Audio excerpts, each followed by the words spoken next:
YouTube world, what's going on, man? Sunday morning, cold outside, pretty nice out there. Looks pretty nice, just friggin' cold. Friggin' ain't been on YouTube in a while, so I figured I'd give everybody an update, let them know I'm still kicking and whatnot. Friggin' just kind of waiting for the car to come. All right, so real quick, we'll get this out of the way. I got I got a garage door opener with battery assist. Okay, so if my power goes out, I can still get in and out of my garage. The battery is going bad in the garage door opener. I just found this out. Okay, when I come out here today, it's starting to do this beeping thing, and so you're gonna hear a little beep in the background every now and again. I'm sorry about that. Okay, there's nothing I can do to disconnect or disarm it or whatever. So anyway, there goes. Besides that. So, waiting for my car to come back so I can start producing some content for you guys to watch. Those of you that do, that care, of you that do, I appreciate you. Dennis Shaw out of Pekin, Illinois. If you watch my videos, you've heard that name. He is who's doing my car. So my car is in Pekin, Illinois. This man he's legit. He's awesome. I love him. He's a good guy. If you need work, DR Fab is what he goes by. DR Fab, and it's in Pekin, Illinois. His name's Dennis Shaw. Good guy, real good guy. Doesn't try to take your arm and your leg to do something for you. I mean, he's reasonable. It's cold out here. It's not that cold. It's just I made a video last week to put up on here, and I had my salamander going in the background, and that was all you could hear. So I shut that off. I warmed it up out here a little bit and shut it off. But anyway, just kind of out here going through my tools, just making sure I got everything I need for when it comes back. I thought I was going to have to do some more work than I would. I thought I was going to do the firewall of my car, and I went out and got a bunch of metal fab tools, and I'm not going to end up doing it, which we'll talk about. So, old Dennis has had my car today for about a year and a week. So he's had that car for 1 year and a week, and in that time, he has done a lot of work, and I have spent a lot of money. Okay, a lot of money. Like I never in my life ever expected to put this much money into this car. And some people would say, what the hell are you putting that much money into that kind of car for? Well, it's sentimental to me. I grew up, this was our family race car. It's the first car that I ever got to put my hands on as a child, 11, 12 years old out there with my stepfather, wrenching on this thing. And when I mean wrenching, I mean my stepdaddy wasn't one of those parents that, give me that goddamn thing, let me do it. You know what I'm saying? He told me, figure it out, I'd have to. If I couldn't find a wrench in the garage, find it, I'd have to. So I was raised up right, in my opinion. And he's who really, my stepfather Bob is who really set the hook on me for drag racing. I mean, I loved it. I used to go out, I went to the drag track with my father and his brother, my Uncle Mitch, and got a little taste of it, but I could never get my hands on anything. I wasn't part of the process. You know what I mean? It was more keep your fucking hands, pardon my language, keep your hands off the car. We don't want you screwing nothing up. As to where my stepfather was not that way. We went there to work on the car, and I was getting my hands dirty. He needed help, and that was what I did. I helped him, so it was great. I learned auto body from this man.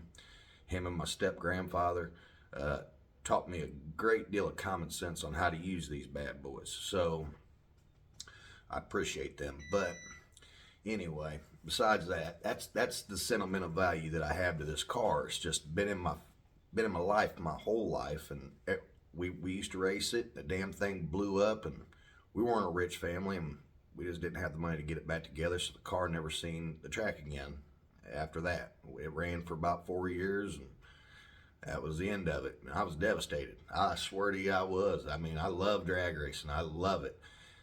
I love it. I love it when I'm a part of it. Okay. I like going and watching the races. I do. I love going to the drag track and watching the nostalgia races and going down there and seeing the races. But I feel like I'm window shopping when I'm down there. I feel like I'm not. I don't know. It just kind of almost depresses me because I want to be a part of it. I've always wanted to drive one of these cars. I got to drive the car when I was a kid, on and off the trailer. Put it in and out of the garage. Stuff like that. I could operate the car at 11 years old. I mean, I'm not bullshitting you. Okay, my stepfather had me could driving backhoes young. Okay, I mean it was just crazy. So when I got the opportunity to buy this car, I couldn't pass it up. I had to get it, and I thought it would. Whenever I was buying it, I thought it'd be a lot cheaper. It was not. Reality check. This is drag racing is not a poor man's sport. Okay, it isn't. It's taken everything that I've got and a little bit of help from others. My boss, Dan Schnell, he owns the company I work for, Black Hawk Roofing, and he has generously sponsored me and give me a pretty good, decent amount of money to play with to help me get this car done. And with the combination of him and I, we have spent,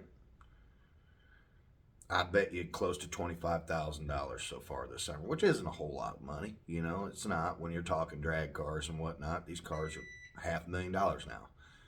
$25,000 to me, a roofer, didn't graduate high school, man. I ain't got no education besides using my hands. That's what I got. So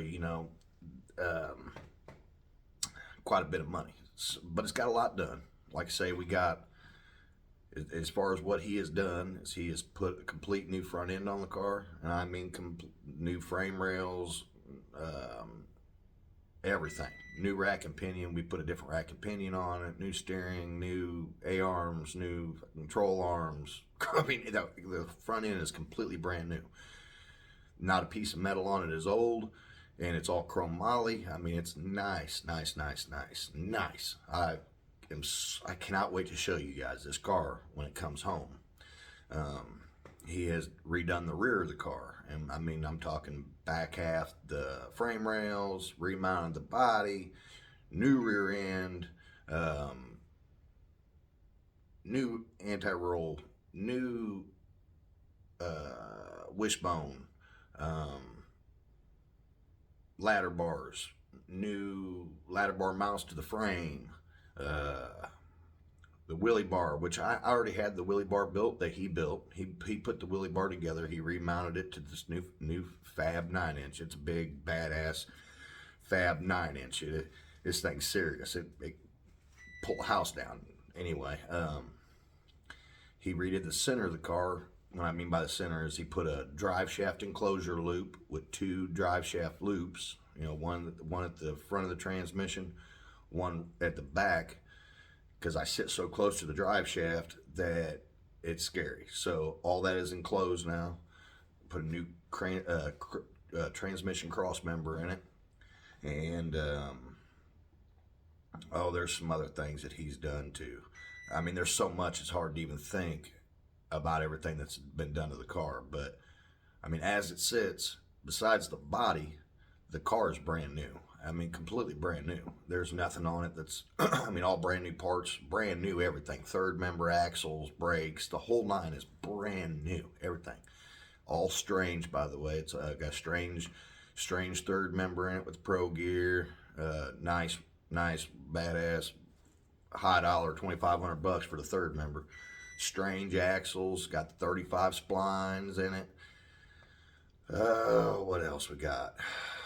He is doing, so it went there for the front end. We moved we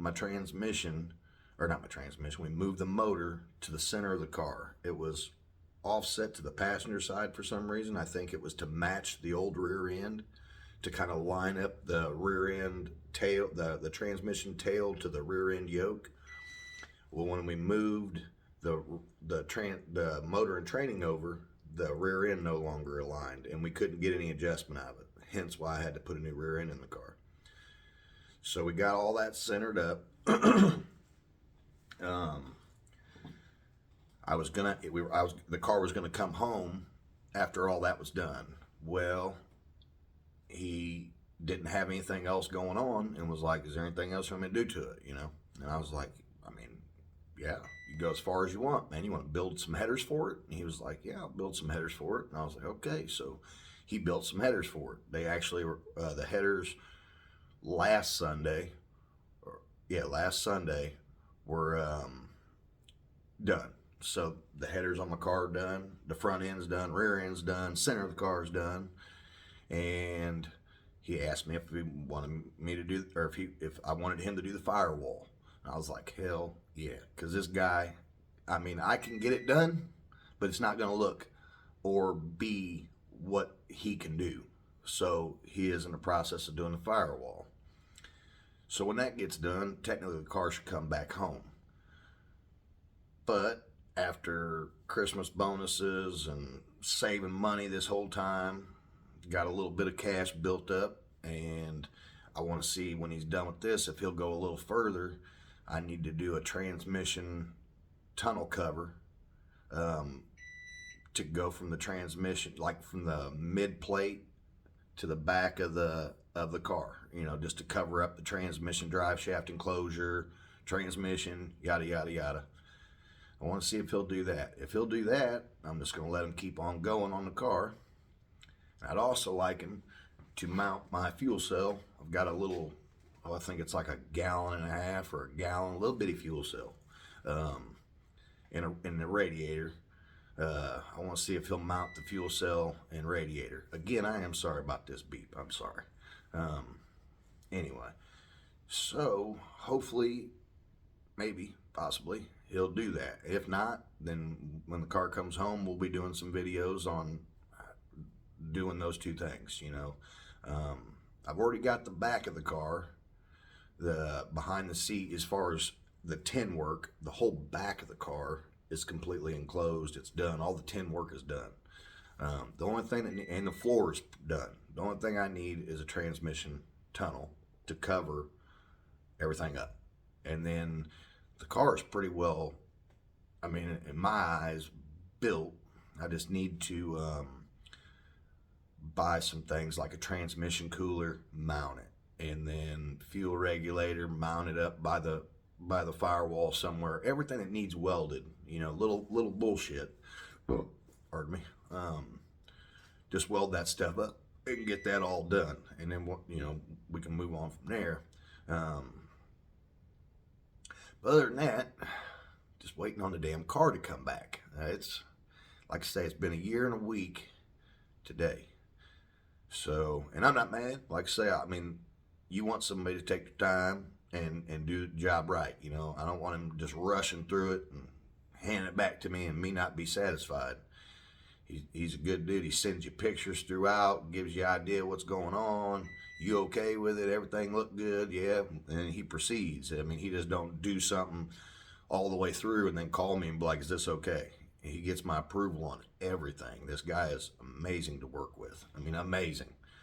So, but anyway, other than that, that's about what we got going on. I ain't got much to do but bench race right now. You know what I mean? So, just waiting on the car to come home. Yeah, that's about what I got, man. That's all I got. I just kind of wanted to get on here and wish everybody a Merry Christmas, because it's a coming. Hope everybody gets what they want, you know what I mean?